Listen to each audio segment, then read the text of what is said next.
आणि धुंजा टाकायला आलो होतो बाहेर आणि माहीत पडलं की अजून तर आमच्या बैलाचं स्वेटरही नाही काढलं. एवढं मोठं ऊन तर पुरायला तरी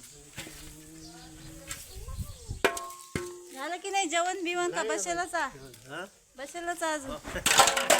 मोठी बाई कुठे गेली? नाही काढलं तर नाही काढलं. मी घेतो आता सोडून बैलाचं स्वेटर. बाहेर आली म्हणून माहीत पडलं की अजून बैलाचं स्वेटरही नाही काढलं. यायनं एवढा यायचा हगाम लागला कापसाचा. याचा आल्यावर असंच आहे.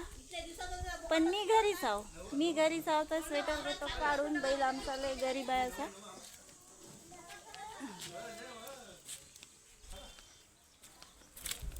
ये बाबा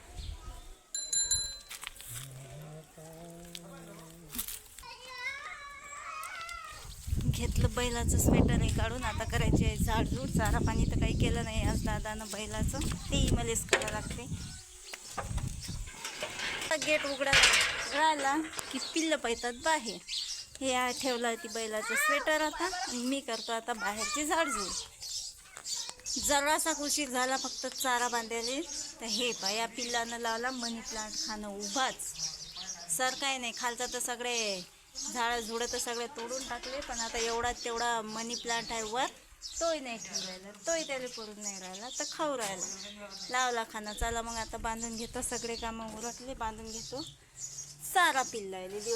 आणि आज तर काही अंघोळ नशिबात आहे का नाही काय माहीत. लाईटही गेली आणि पाणी नाही तपलं. आज कामं करता करता जळलं आला पण पाणी काही तपलं नाही. हे असा चारा बांधल्यावर खातात हे मग दिवसभर. सोपी नाही शेतकऱ्याच्या घरची कामं बी.